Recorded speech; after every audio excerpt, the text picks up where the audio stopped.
ಮೈಸೂರಿನತ್ತ ಮುಖ ಮಾಡಿದ್ದಾರೆ ಸಿಎಂ ಪುತ್ರ. ಮಂಡ್ಯದಲ್ಲಿ ಸುಮಲತಾ ಎಂಟ್ರಿಯಿಂದ ಪ್ಲಾನ್ ಚೇಂಜ್ ಆಯ್ತಾ ಅನ್ನುವ ಪ್ರಶ್ನೆ ಎದ್ದಿದೆ. ಮೈಸೂರು ಬಿಟ್ಟು ಕೊಡಲು ಒಪ್ತಾರ ಮಾಜಿ ಸಿಎಂ ಆಗಿರುವಂತಹ ಸಿದ್ದರಾಮಯ್ಯ ಅನ್ನೋದು ಇಲ್ಲಿ ಪ್ರಶ್ನೆ ಆಗಿರುವಂತದ್ದು.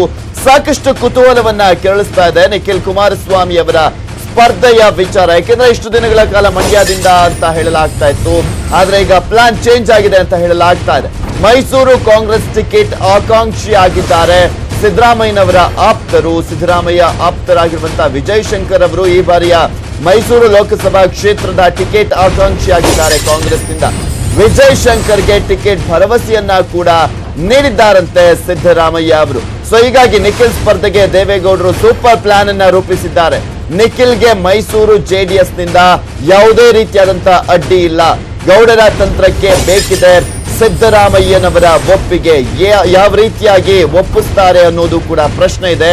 ಲೋಕಸಭೆಯಲ್ಲಿ ಕಾಂಗ್ರೆಸ್ ಜೆಡಿಎಸ್ ಮೈತ್ರಿಯ ಅಭ್ಯರ್ಥಿಯಾಗಿ ಅಲ್ಲಿ ಅಭ್ಯರ್ಥಿ ಸ್ಪರ್ಧೆಯನ್ನ ಮಾಡಲಿದ್ದಾರೆ. ಸಿದ್ದರಾಮಯ್ಯ ಮನವೊಲಿಸಿದ್ರೆ ನಿಖಿಲ್ ಕುಮಾರಸ್ವಾಮಿ ಅವರ ಹಾದಿ ಸುಗಮವಾಗುತ್ತೆ. ನಿಖಿಲ್ ಸ್ಪರ್ಧಿಸಿದ್ರೆ ವಿಜಯ್ ಶಂಕರ್ ಮತ್ತೆ ಬಿಜೆಪಿಗೆ ಹೋಗ್ತಾರಾ ಅನ್ನುವ ಪ್ರಶ್ನೆ ಕೂಡ ಈಗ ಎದ್ದಿದೆ. ಅಕಸ್ಮಾತ್ ಟಿಕೆಟ್ ಸಿಗದೆ ಹೋದ್ರೆ ವಿಶೇಷವಾಗಿ ಮೈಸೂರು ಜಿಲ್ಲೆಯಿಂದ ನಮ್ಮ ಪಕ್ಷ ತೀರ್ಮಾನ ಮಾಡಿದಂತ ಒಂದು ಅಭ್ಯರ್ಥಿ ಅಂದ್ರೆ ತಾವುಗಳು ತಮ್ಮ ಭಾವನೆಗಳಿಗೆ ಸ್ಪಂದಿಸಿ ಇವತ್ತು ಯಾರು ಅಭ್ಯರ್ಥಿ ಆಗಬೇಕು ಅಂತ ನಮ್ಮ ಪಕ್ಷದಲ್ಲಿ ಇವತ್ತು ಕೂತ್ಕೊಂಡು ಚರ್ಚೆ ಮಾಡಿ ಇವತ್ತು ಯಾರೇ ಅಭ್ಯರ್ಥಿ ಆಗ್ಬೋದು ಆ ಅಭ್ಯರ್ಥಿನ ಗೆಲ್ಲಿಸಿ ಇವತ್ತು ತಾವುಗಳು ಹೆಚ್ಚಿನ ಶಕ್ತಿ ತುಂಬಬೇಕು ಜೆಡಿಎಸ್ ಪಕ್ಷಕ್ಕೆ ಅಂತ ಕೇಳ್ಕೊಳ್ಳಿಕ್ಕೆ ಇಷ್ಟಪಡ್ತೀನಿ. ಒಂದು ಸಂದರ್ಭದಲ್ಲಿ ಇವತ್ತು ನನಗೆ ರಾಜಕೀಯದ ಅನುಭವ ತುಂಬಾ ಕಮ್ಮಿ ಇದೆ, ನಾನು ಒಪ್ಕೋತೀನಿ. ಇವಾಗ ತಾನೇ ಕಂಡು ಬಿಡ್ತಾ ಇದ್ದೀನಿ ನಾನು. ಇವತ್ತು ಇಂಥ ಒಂದು ಅವಕಾಶನ ನನ್ನ ಕೊನೆ ಉಸಿರೋವರೆಗೂ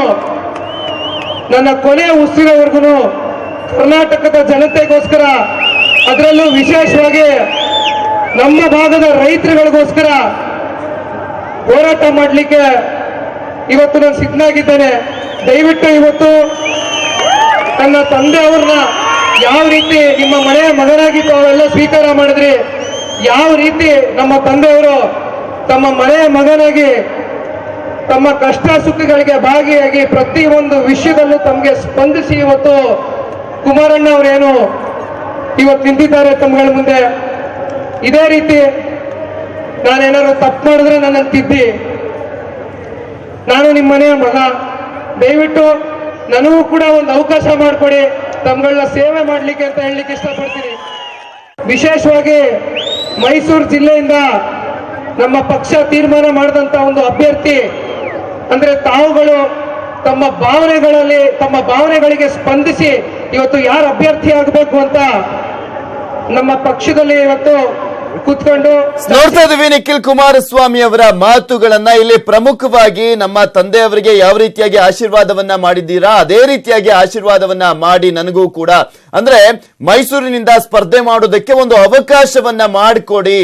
ನಿಮ್ಮ ಒಂದು ಅಂದ್ರೆ ನಿರೀಕ್ಷೆಯನ್ನ ನಾನು ಎಲ್ಲವನ್ನೂ ಕೂಡ ಮಾಡ್ತೀನಿ ಅನ್ನೋ ವಿಚಾರಕ್ಕೆ ಸಂಬಂಧಪಟ್ಟಂತೆ ಮಾತಾಡ್ತಾ ಇದ್ದಾರೆ. ಅಂದ್ರೆ ಮಂಡ್ಯದಿಂದ ಸ್ಪರ್ಧೆ ಮಾಡ್ತಾರೆ ನಿಖಿಲ್ ಕುಮಾರಸ್ವಾಮಿ ಅವರು ಅಂತ ಹೇಳಲಾಗ್ತಾ ಇತ್ತು, ಆದರೆ ಅವರ ಮಾತುಗಳನ್ನ ಕೇಳಿಸ್ಕೊಳ್ತಾ ಇದ್ರೆ ಇಲ್ಲಿ ಪ್ಲಾನ್ ಚೇಂಜ್ ಆಗಿರೋದು ಸ್ಪಷ್ಟವಾಗಿ ಗೊತ್ತಾಗ್ತಾ ಇದೆ. ನಿನ್ನೆ ನಡೆದಂತ ಒಂದು ಸಮಾವೇಶದ ಸಂದರ್ಭದಲ್ಲಿ ನಿಖಿಲ್ ಕುಮಾರಸ್ವಾಮಿ ಅವರು ಈ ಮಾತುಗಳನ್ನಾಡಿರುವಂತದ್ದು, ಈ ಒಂದು ವಿಚಾರ ಈಗ ಸಾಕಷ್ಟು ಸಂಚಲನವನ್ನ ಸೃಷ್ಟಿ ಮಾಡ್ತಾ ಇದೆ. ಇದೆಲ್ಲದರ ಬಗ್ಗೆ ಸಂಪೂರ್ಣವಾದಂತ ಮಾಹಿತಿಯನ್ನ ನೀಡ್ತಾರೆ ನಮ್ಮ ಪ್ರತಿನಿಧಿ ಜನಾರ್ದನ್ ಹೆಬ್ಬಾರ್. ನೇರ ಸಂಪರ್ಕದಲ್ಲಿ ಜಾಯ್ನ್ ಆಗ್ತಾ ಇದ್ದಾರೆ. ಎಸ್ ಜನಾರ್ದನ್ ಹೆಬ್ಬಾರ್, ಇಷ್ಟು ದಿನಗಳ ಕಾಲ ಮಂಡ್ಯದಿಂದ ಸ್ಪರ್ಧೆ ಮಾಡ್ತಾರೆ ನಿಖಿಲ್ ಕುಮಾರಸ್ವಾಮಿ ಅಂತ ಹೇಳಲಾಗ್ತಾ ಇತ್ತು, ಆದ್ರೆ ಈಗ ಸ್ಪಷ್ಟವಾಗಿ ಗೊತ್ತಾಗ್ತಾ ಇದೆ ಅವರ ಮಾತುಗಳಿಂದ ಒಂದು ಅವಕಾಶ ಕೊಡಿ ನಾನು ಸ್ಪರ್ಧೆ ಮಾಡ್ತೀನಿ ಅಂದ್ರೆ ಮೈಸೂರಿನಿಂದ ಅನ್ನುವ ಲೆಕ್ಕಾಚಾರ. ಯಾಕೆ ಪ್ಲಾನ್ ಚೇಂಜ್ ಆಗಿದ್ದು? ಮೈಸೂರಿನಿಂದ ಸ್ಪರ್ಧೆ ಮಾಡೋದಕ್ಕೆ ಒಪ್ಕೊಳ್ತಾರ ಕಾಂಗ್ರೆಸ್ನವರು ಅಂತ?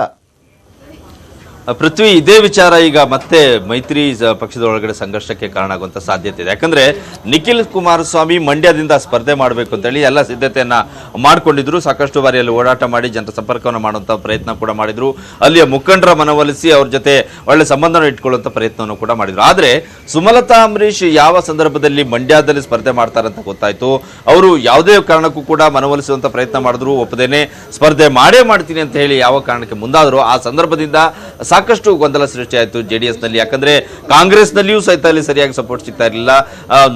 ನಿಖಿಲ್ ಸ್ಪರ್ಧೆಗೆ ಬಂದ್ರೆ ನಾವು ಸಪೋರ್ಟ್ ಮಾಡಲ್ಲ ಅಂತ ಹೇಳಿ ಕೆಲವರು ಕಾಂಗ್ರೆಸ್ನವರು ಕೂಡ ಹೇಳ್ಕೊಳ್ಳೋಕೆ ಶುರು ಮಾಡಿದ್ರು. ಇದು ಸೋಷಿಯಲ್ ಮೀಡಿಯಾದಲ್ಲೂ ಸಹಿತ ವೈರಲ್ ಆಗ್ಲಿಕ್ಕೆ ಶುರು ಆಯ್ತು. ಈಗ ಇಂಥ ಸಂದರ್ಭದಲ್ಲಿ ನಿಖಿಲ್ ಒಂದ್ ವೇಳೆ ಮಂಡ್ಯದಲ್ಲಿ ಸ್ಪರ್ಧೆ ಮಾಡಿದ್ರೆ ಸಂಕಷ್ಟ ಆಗ್ಬಹುದು, ಸಮಸ್ಯೆ ಎದುರಾಗಬಹುದು. ಗೆಲ್ಲದೆ ಹೋದಲ್ಲಿ ಸಾಕಷ್ಟು ಮುಜುಗರಕ್ಕೆ ಕಾರಣ ಆಗುತ್ತೆ. ಆ ಕಾರಣಕ್ಕಾಗಿ ಕ್ಷೇತ್ರವನ್ನ ಬದಲಿಸಬೇಕು ಅಂತ ಹೇಳಿ ತೀರ್ಮಾನವನ್ನ ಮಾಡಿದ್ರು. ಅದೇ ಕಾರಣಕ್ಕಾಗಿ ಮೈಸೂರಿನಲ್ಲಿ ಸ್ಪರ್ಧೆ ಮಾಡುವಂತಹ ಒಂದು ಆಶಯವನ್ನು ಕೂಡ ನಿಖಿಲ್ ನೆನೆ ದಿನ ವ್ಯಕ್ತಪಡಿಸಿದ್ದಾರೆ. ಅದಕ್ಕೆ ಮುಖ್ಯಮಂತ್ರಿ ಕುಮಾರಸ್ವಾಮಿ ಸಹಿತ ಅಸಹಮತವನ್ನು ವ್ಯಕ್ತಪಡಿಸ್ತಾ ಇದ್ದಾರೆ. ಅಲ್ಲದೆ ಮೈಸೂರು ಭಾಗದ ಜೆಡಿಎಸ್ ನ ನಾಯಕರೆಲ್ಲರೂ, ಸಚಿವರೆಲ್ಲರೂ ಕೂಡ ಆಹ್ವಾನವನ್ನು ನೀಡ್ತಾ ಇದ್ದಾರೆ. ಬನ್ನಿ ಇಲ್ಲಿ ಮೈಸೂರಿನಲ್ಲಿ ಸ್ಪರ್ಧೆ ಮಾಡಿ, ನಾವು ನಿಮಗೆ ಅವಕಾಶ ಮಾಡ್ತೀವಿ, ಮಾಡಿಸ್ಕೊಡ್ತೀವಿ, ಗೆಲ್ಲಿಸ್ಕೊಡ್ತೀವಿ ಅನ್ನೋಂಥ ಒಂದು ಭರವಸೆ ಮಾತುಗಳನ್ನು ಕೂಡ ಆಡ್ತಾ ಇದ್ದಾರೆ. ಆದ್ರೆ ಇಲ್ಲಿ ಪ್ರಶ್ನೆ ಬಂದಿರೋದು ಏನಂತಂದ್ರೆ, ಸಿದ್ದರಾಮಯ್ಯನವರು ಇದಕ್ಕೆ ಒಪ್ತಾರಾ?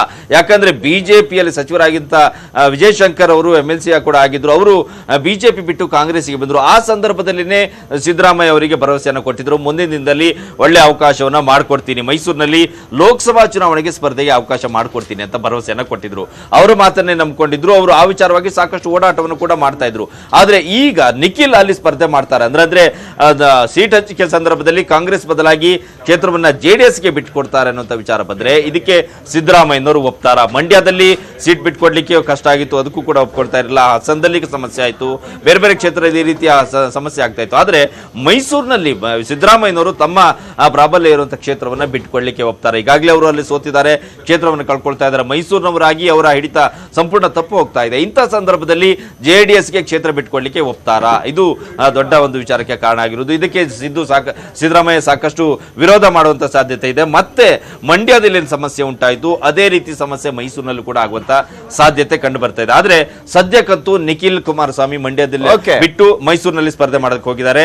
ಇನ್ನೊಂದು ಪ್ರಮುಖ ವಿಚಾರ ಅಂದ್ರೆ ದೇವೇಗೌಡರು ಮೈಸೂರಿನಲ್ಲಿ ಸ್ಪರ್ಧೆ ಮಾಡಬೇಕು ಅಂತ ಹೇಳಿ ತೀರ್ಮಾನವನ್ನ ಮಾಡಿದ್ರು. ಆ ವಿಚಾರವನ್ನ ಬಿಟ್ಟು ದೇವೇಗೌಡರು ಅಲ್ಲಿಂದ ಹಿಂದೆ ಸರಿದು ನಿಖಿಲ್ಗೆ ಅವಕಾಶ ಮಾಡಿಸಿಕೊಳ್ಳುವಂತ ಸಾಧ್ಯತೆ ಇದೆ. ಇದು ಮುಂದಿನ ದಿನದಲ್ಲಿ ಚರ್ಚೆ ಕೂಡ ಆಗತ್ತೆ. Prithvi, okay, thank you Janardhan Hebbar ನಿಮ್ಮೆಲ್ಲ ಮಾಹಿತಿಗೋಸ್ಕರ. ಮೈಸೂರಿನ ಸುತ್ತೂರು ಮಠಕ್ಕೆ ಸುಮಲತಾ ಅಂಬರೀಶ್ ಅವರು ಭೇಟಿ ನೀಡಿದಂತ ವೇಳೆ ಶ್ರೀಗಳ ಆಶೀರ್ವಾದವನ್ನ ಪಡೆದರು. ಇದೇ ವೇಳೆ ಗದ್ದುಗೆ ಮಠದಲ್ಲಿರುವಂತಹ ದೇವಾಲಯದಲ್ಲಿ ವಿಶೇಷ ಪೂಜೆಯನ್ನ ನೆರವೇರಿಸಿದ್ರು. ಈ ವೇಳೆ ನಿರ್ಮಾಪಕ ರಾಕ್ಲೈನ್ ವೆಂಕಟೇಶ್, ಹಿರಿಯ ನಟರಾಗಿರುವಂತಹ ದೊಡ್ಡಣ್ಣ ಅವರು ಉಪಸ್ಥಿತರಿದ್ದರು. ಇಲ್ಲಿಂದ ಸುಮಲತಾ ಅಂಬರೀಶ್ ಅವರು KR ನಗರ ಕ್ಷೇತ್ರಕ್ಕೆ ತೆರಳಲಿದ್ದಾರೆ. ಇನ್ನು ಮೈಸೂರು ಜಿಲ್ಲೆಯ KR ನಗರ ಕ್ಷೇತ್ರ ಮಂಡ್ಯ ಲೋಕಸಭಾ ವ್ಯಾಪ್ತಿಗೆ ಬರುತ್ತೆ. KR ನಗರ ಸಚಿವರಾಗಿರುವಂತಹ ಸಾರಾ ಮಹೇಶ್ ಅವರ ಕ್ಷೇತ್ರ ಕೂಡ ಹೌದು. ಮಂಡ್ಯ ಕ್ಷೇತ್ರದ ಟಿಕೆಟ್ ಆಕಾಂಕ್ಷಿಯಾಗಿರುವಂತಹ ಸುಮಲತಾ ಅವರ ಈ ಭೇಟಿ ಭಾರಿ ಕುತೂಹಲವನ್ನ ಕೆರಳಿಸಿದೆ.